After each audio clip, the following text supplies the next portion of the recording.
দেশভিত্তিক জাতীয় এই সংগঠনের আজকে ত্রিবার্ষিক সম্মেলন অনুষ্ঠিত হচ্ছে। আমাদের পরিবহন শ্রমিকেরা রাস্তায় দুঃখে দুঃখে মরে, যখন সিলেট তামাবিল থেকে পাথরগিরি করে চট্টগ্রামের উদ্দেশ্যে রওনা দেয়, তাদের জন্য তেমন কোনো বিশ্রামাগার নেই।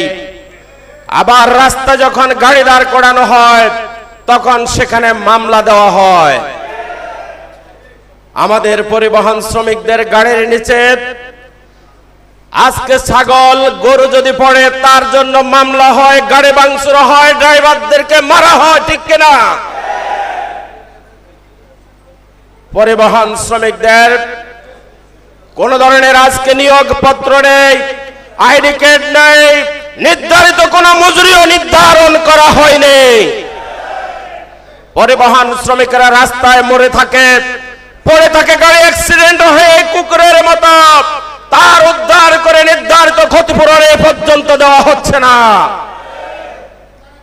আমরা অনুরোধ করব আমাদের আহত এবং নিহত শ্রমিকদের নিশ্চিত করতে হবে তাদের ক্ষতিপূরণ। তাদের পরিবারের দায়িত্ব সরকারকে নিতে হবে, তাদেরকে শিক্ষাবৃত্তি দিতে হবে, তাদেরকে স্বাস্থ্য ভাতা দিতে হবে, পেনশন দিতে হবে এবং তাদের সকল সুযোগ সুবিধা নিশ্চিত করতে হবে। প্রিয় ভাইয়েরা, আজকে দ্রব্যমূল্য ঊর্ধ্বগতির কারণে শ্রমজীবী খেটে খাওয়া মানুষের লাভের শ্বাস উঠছে। আজকে অনাহারে অর্ধাহারে শ্রমজীবী খেটে খাওয়া মানুষ কষ্ট পাচ্ছে। আমরা সরকার বাহাদুরকে বলবো, আপনারা যে কার্ড খেলাখেলি শুরু করেছেন, জুলাই যোদ্ধাদের উপর হাত তুলছেন, বাংলাদেশের 70% মানুষ এই জুলাই সনদ বাস্তবায়নের জন্য গণভোট দিয়েছে, তার টালবাহানা করছেন। এই 70% মানুষ রাস্তা নামলে আপনারা আর পার্লামেন্টে যেতে পারবেন না। আমরা আজকে সম্মেলন থেকে উদাত্ত আহ্বান জানাবো সরকার বাহাদুরকে, অনতিবিলম্বে জুলাই সনদ বাস্তবায়ন করতে হবে। সংগ্রামী বন্ধুরা, আজকের এই সম্মেলন থেকে দূর দূরান্ত থেকে আপনারা এসেছেন।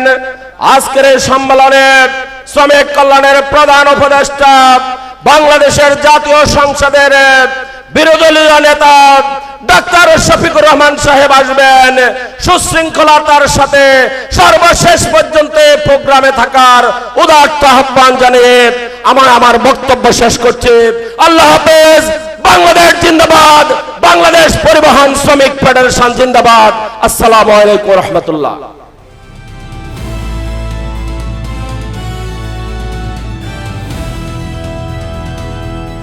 দিনাজপুর টিভি, মানুষের জীবনের কথা বলে।